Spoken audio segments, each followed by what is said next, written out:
से पहले हम डिमांड एंड सप्लाई के दोनों कॉन्सेप्ट पढ़ चुके हैं और मार्केट इक्विलिब्रियम को भी ज़ेरे बहस ला चुके हैं। आज यहाँ पे जो हम टॉपिक ज़ेरे बहस ला रहे हैं यह प्राइस इलास्टिसिटी ऑफ डिमांड। सबसे पहली बात तो ये है कि हम ये क्यों पढ़ रहे हैं।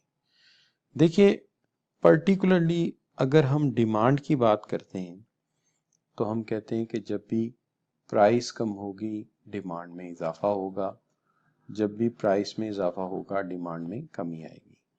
लेकिन इस हवाले से अगर कोई पूछ ले हाउ मच, तो हमें इसके बारे में कोई इतना खास यहाँ तक नहीं पता। इसी कॉन्सेप्ट को समझने के लिए इलास्टिसिटी ऑफ डिमांड का कॉन्सेप्ट पढ़ा जा रहा है ताकि हम इसको समझ सकें कि प्राइस के कितने चेंज होने से डिमांड में कितनी तब्दीली आएगी।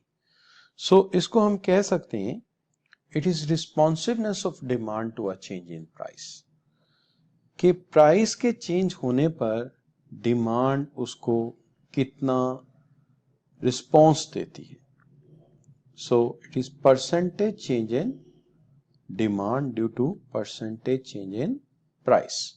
We called it responsiveness of demand to a change in price, के प्राइस बदलेगी तो उसके बदले में क्वांटिटी में कितनी तब्दीली आएगी, वो कम होगी या ज्यादा होगी।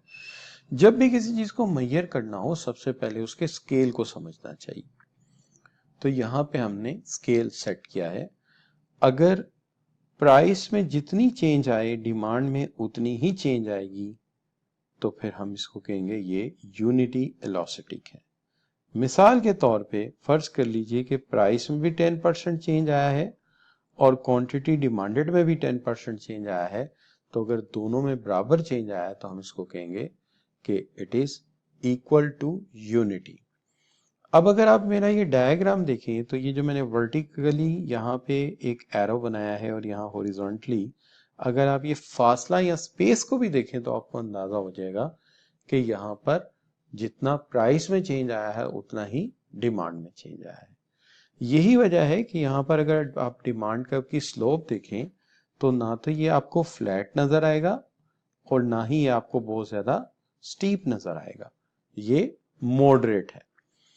लेकिन एक ऐसी भी सिचुएशन हो सकती है जहां पर हो सकता है बेसिक नेसेसिटीज ऑफ लाइफ की बात हो रही हो, जैसे डबल रोटी है, ब्रेड है, और उसकी प्राइस को बहुत ज्यादा भी बढ़ा दिया जाए तो लोग उसकी खरीदारी में बहुत ज्यादा कमी नहीं कर सकेंगे। ऐसी सूरत में हम कहेंगे ये रिलेटिवली इनइलास्टिक है। इस सिचुएशन में अगर आप प्राइस की तरफ देखें तो बहुत ज्यादा चेंज आया है, यानी प्राइस साइड का एरो बहुत बड़ा है और डिमांड की साइड का एरो बहुत छोटा है। इसे रिलेटिवली इनइलास्टिक में हमने मिसाल दी है कि अगर प्राइस में चेंज 10% आए और परसेंटेज चेंज इन डिमांड जो है वो 7% हो, यानी डिमांड में चेंज कम आए प्राइस में चेंज ज्यादा आए, और देखेंगे तो यहाँ पे आपको डिमांड का बहुत ज्यादा गहरा या स्टीप फील होगा। अच्छा, और तीसरी सूरत ये हो सकती है कि प्राइस में बहुत कम चेंज आए लेकिन इसके बदले में डिमांड में बहुत ज्यादा चेंज आए। अब यहाँ पे अगर आप एरोस को देखेंगे तो प्राइस वाली साइड का एरो काफी छोटा है और क्वांटिटी यानी डिमांड वाली साइड का एरो खासा बड़ा है। सो दिस इज व्हाट कि हम ये कह सकते हैं कि यहाँ डिमांड का फ्लैट है और प्राइस में बहुत थोड़ा सा चेंज है, डिमांड में बहुत ज्यादा चेंज लिया है। ऐसा अक्सर लग्जरीज के केस में होता है। उसकी वजह ये होती है कि जो आम कंज्यूमर है वो लग्जरीज के लिए पैसे नहीं रखता, वो पहले जरूरियात खरीदता है, फिर वो कंफर्ट्स खरीदता है और लग्जरीज के लिए उसके पास कोई ऐसे खास पैसे नहीं होते। लिहाजा जब उसे उसकी आमदनी में बहुत ज्यादा इजाफा हो तो इसे खरीदता है, लेकिन अगर उसकी कीमत में इजाफा हो और उसको ये चीज महंगी लगे तो उसे फौरी तौर पे छोड़ देता है। वो नेसेसिटीज को नहीं छोड़ता, इसलिए नेसेसिटीज की डिमांड बहुत ज्यादा भी प्राइस बढ़ा दोगे तो इसकी डिमांड में ज्यादा कमी नहीं आएगी, लेकिन लग्जरीज की प्राइस में थोड़ा सा भी इजाफा होगा और ये आउट ऑफ रीच होंगी तो कस्टमर इसे फौरन छोड़ देगा, चूंकि इसके बगैर जिंदगी गुजर सकती है। इससे इनकी जो डिमांड होती है वो रिलेटिवली इलास्टिक होती है। इससे आप देखेंगे यहाँ पे तो प्राइस में चेंज 10% है और डिमांड में चेंज 13% है, यानी डिमांड में चेंज जो है वो ज्यादा है। इसलिए आज से हम इसको 3 स्केल में डिवाइड करते हैं। जब प्राइस और डिमांड में बराबर चेंज आएगा हम उसे यूनिटी इलास्टिक कहेंगे, लेकिन अगर प्राइस में ज्यादा चेंज आए और डिमांड में कम आए तो हम उसे इन इलास्टिक कहेंगे या लेस देन यूनिटी कहेंगे। और अगर इन केस प्राइस में छोटा सा चेंज डिमांड में बहुत ज्यादा चेंज ले आए तो हम इसको इलास्टिक कहेंगे और हम इसको ग्रेटर देन यूनिटी कहेंगे। ये जो यूनिटी वाला मामला है बड़ा इंपॉर्टेंट है। आगे चल के जब हम फार्मूला से इलास्टिसिटी कैलकुलेट करेंगे, अगर हमारा आंसर 1 आया तो हम इसे यूनिटी इलास्टिक कहेंगे, 1 से कम आया तो हम इसको इन इलास्टिक कहेंगे, और अगर 1 से ज्यादा आया तो हम इसको इलास्टिक कहेंगे। इसलिए आज से ये स्केल बड़ा इंपॉर्टेंट है पेपर पॉइंट ऑफ व्यू से। अब यहां से हम आगाज कर देते हैं कि इसकी मेजरमेंट आमतौर पे कैसे की जाती है। इसकी मेजरमेंट के लिए दो मुख्तलिफ सूरत हाल होती हैं। एक सूरत हाल ये होती है जिसमें हम कहते हैं आर्क इलास्टिसिटी। आर्क इलास्टिसिटी एक ऐसा कॉन्सेप्ट है कि ये वहां अप्लाई होगा जहां चेंज जो आया है डिमांड एंड सप्लाई में, सॉरी प्राइस एंड डिमांड में, वो बड़ा नुमाया और बड़ा चेंज है। मैं रिपीट कर देता हूँ, सॉरी। यहाँ पे आर्क वेलोसिटी कॉन्सेप्ट वहां चलेगा जहां पर प्राइस में और उसके बदले में आने वाली या उसके नतीजे में आने वाली डिमांड में जो चेंज आया है, इन दो पॉइंट्स के दरमियान एक वाजिया फासला मौजूद है। वाजिया फासला मौजूद है तो ऐसी सूरत में हम आर्क वेलोसिटी का फार्मूला अप्लाई करेंगे, यानी प्राइस में जो चेंज आए और दूसरी तरफ डिमांड में जो चेंज आए, ये मिकदारन काफी वाजिया और बड़ा चेंज हो कि ए और बी पॉइंट्स के दरमियान एक वाजिया फासला मौजूद हो। ऐसी सूरत में हम आर्क का फॉर्मूला अप्लाई करेंगे। फार्मूला यही रहेगा, बस परसेंटेज चेंज इन डिमांड निकालने के लिए और परसेंटेज चेंज इन प्राइस निकालने के लिए आर्क का फॉर्मूला इस्तेमाल किया जाएगा। लेकिन अगर फर्ज करें कि एक बड़ा इन्फिनिटेसिमल चेंज आ जाए, यानी आप यूं कह लीजिए कि अगर प्राइस और में बहुत थोड़ा चेंज आए और उसके नतीजे में डिमांड में भी बहुत थोड़ा चेंज आए, यानी यहाँ पे चेंज के लिए जो दो पॉइंट्स हैं उनका बाहमी फासला समझना भी आपको मुश्किल लगे, तो ऐसी सूरत में हम पॉइंट वेलोसिटी का फार्मूला इस्तेमाल करेंगे। और क्योंकि ऐसा केस अमली जिंदगी में बहुत कम होता है, इसलिए इस तरह की सिचुएशन आपको मिलेगी भी कम और आपका ये फार्मूला अप्लाई भी बहुत कम होगा। लेकिन हम इसके लिए एक आध एग्जांपल देकर आपको समझा सकते हैं। लेकिन चलिए सबसे पहले हम देख लेते हैं वो सिचुएशन जहां पर के दो पॉइंट्स हैं उनके दरमियान एक वाजिया फासला हो, यानी आर्क वेलोसिटी का फार्मूला इस्तेमाल किया जाए। तो देखिए हमने इस पर्पस के लिए ये वाला क्वेश्चन चूज किया है जिसके अंदर प्राइस में जो चेंज है वो 20 रुपीज से 15 रुपीज हो रही है। 20 रुपीज से 15 रुपीज हो रही है, यानी ये अगर मैं कहूं कि इसकी पहली प्राइस जो है वो 20 रुपीज है और दूसरी प्राइस जिसको हम चेंज प्राइस कहेंगे वो 15 रुपीज है। और जबकि दूसरी तरफ अगर आप क्वांटिटी की बात करें तो क्वांटिटी इसके नतीजे में इंक्रीज इंक्रीज होगी क्योंकि प्राइस डिक्रीज हुई है। तो पहली क्वांटिटी जो थी वो 100 यूनिट्स थी और दूसरी क्वांटिटी जो है वो 140 यूनिट्स हो गई। अब इसके ऊपर हम अपना जो है वो आर्क वेलोसिटी का फार्मूला अप्लाई करेंगे। फार्मूला हमने शुरू से डेफिनेशन में यही पढ़ा था, percentage change in demand by percentage change in price. तो यहां पर हम परसेंटेज चेंज इन डिमांड को इस तरह से फाइंड आउट करेंगे, percentage change in demand, this is Q2 minus Q1 और इसको हम डिवाइड कर देंगे इसकी एवरेज पे, Q2 plus Q1 divided by 2। It means that it is 140 minus 100 by 140 plus 100 divided by 2। तो हम देखेंगे कि यहाँ पे जो आपका आंसर आएगा वो आएगा 40 बाय यू सी 120।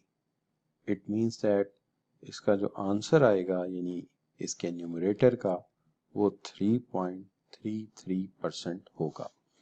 तो हम यहाँ पुट कर देते हैं 33.33। Now you see percentage change in price, और इसका भी सेम वैसे ही हम परसेंटेज फाइंड आउट करेंगे जैसे P2 minus P1 divided by P2 plus P1 divided by 2, यानी उसको एवरेज पे डिवाइड कर देंगे। तो P2 यहाँ है 15 minus 20, 15 plus 20 divided by 2, it means minus 5 by 17.5। तो इसका जो रिप्लाई आएगा आपको वो आएगा दैट इज इक्वल टू 28.57%। और अगर हम इसको फॉर्मूले में यहाँ पे पुट करेंगे, फॉर्मूले में यहाँ पे पुट करेंगे 28.57%, तो हमें जो आंसर आएगा वो आएगा -1.17, विच मीन्स माइनस इग्नोर हो जाएगा और आंसर चूंकि लॉस 1 से ज्यादा है तो इलास्टिसिटी इज ग्रेटर देन 1, तो हम उसको डिक्लेयर कर देंगे कि ये इलास्टिक डिमांड है। So this is how you find it out. It paper में आमतौर पे ये होगा कि इलास्टिसिटी के आंसर नीचे गिवन होंगे और साथ रिमार्क्स भी होंगे ऑप्शंस के अंदर, इलास्टिक, इनइलास्टिक, और आपको उसके साथ डील करना पड़ेगा, राइट। अब हम दूसरे सवाल की तरफ चलते हैं जहां पे प्राइस और डिमांड में बहुत ही मामूली सा फर्क आया है, और ये इतना छोटा फर्क है कि जब आप इसको कैलकुलेट करेंगे तो आपको ये डिफरेंस बहुत ही कम मालूम होगा। लिहाजा इस सवाल को सॉल्व करने के लिए एक दूसरे रिपीट कर देते हैं। अब हम चलते हैं पॉइंट इलास्टिसिटी की तरफ। पॉइंट इलास्टिसिटी का कोई ऐसा सवाल ढूंढते हैं जहां पर जो आपकी प्राइस है उसमें बहुत नॉमिनल चेंज आया और उसके जवाब में क्वांटिटी में भी बहुत नॉमिनल चेंज आया हो। तो ऐसा कोई सवाल देखते हैं। अब इस क्वेश्चन को देखिए कि यहाँ पर जब आप इसको देखते हैं तो पहली प्राइस जो है वो 20 रुपीज है, जिस पर डिमांड जो की जा रही है date is equal to 100 units, means P1 is 20 and quantity demanded is equal to Q1 that is equal to 100, while price slightly change होती है और डिक्रीज होकर 19.8 हो जाती है, यानी 19 रुपए 80 पैसे, सिर्फ 20 पैसे का फर्क पड़ता है। डिमांड में जवाब में जो फर्क आता है क्वांटिटी में वो 102 यूनिट आता है, जिसका मतलब है दोनों साइड पे चेंज बहुत मुख्तसर सा है, बहुत ही कम फर्क है। तो हम इनिशियली तो वही लिखेंगे percentage change in demand by percentage change in price. अलबत्ता यहां परसेंटेज चेंज इन डिमांड को फाइंड आउट करने के लिए जो फॉर्मूला यूज किया जाएगा वो होगा Q2 minus Q1 divided bye Q1, यानी प्रीवियस क्वांटिटी को एज अ बेस ले लिया जाएगा। और परसेंटेज चेंज इन प्राइस के केस में जो प्रीवियस प्राइस होगी यानी P2 माइनस P1, और प्रीवियस प्राइस को ही बेस बना दिया जाएगा, ना कि एवरेज को। ये फर्क होगा पॉइंट और आर्क वेलोसिटी के फॉर्मूले में। लिहाजा यहां पे हम लिखेंगे, हम इसको यूं लिखेंगे, this is 102 minus 100 divided bye 100, और प्राइस के मामले में हम लिखेंगे 19.80 माइनस 20.0 डिवाइडेड बाय 20। सो जो क्वांटिटी के मामले में आंसर आएगा वो आएगा आपका that is equal to 2%, means only 2, and then you talk about the point, you can say 2 by 100 which means 0.002, और जो आपका आंसर आएगा related with price that is equivalent to 19.8 minus 20 minus 0.2 by 20 is equal to minus 0.02। तो हम जब इसको इस फॉर्मूले में पुट करेंगे means 0.02 divided by minus 0.01, your answer will be -2, which means that कि ये एक से ज़्यादा है और आपकी डिमांड जो है वो एलास्टिक है। पेपर में यकीनी तौर पे नंबर भी हो सकता है, जिसके लिए आपको कैलकुलेटर साथ लेके जाना चाहिए ताकि कैलकुलेशन कर सकें, और पेपर में कमेंट्स भी हो सकते हैं ऑप्शंस के अंदर, इलास्टिक इनइलास्टिक, तो दोनों से आपको डील करना पड़ सकता है। कोर्स में डिस्कस किए गए हैं determinants of elasticity of demand. इसमें सबसे पहले जो डिस्कस किया गया है वो किया गया नंबर ऑफ सब्स्टिट्यूट। उसकी वजह ये है कि जब नंबर ऑफ सब्स्टिट्यूट ज़्यादा होते हैं आमतौर पे, जैसा कि आप यूं कह लीजिए कि नंबर ऑफ सब्स्टिट्यूट बहुत ज़्यादा हो सकते हैं बास केसेस में और बास में बहुत कम हो सकते हैं।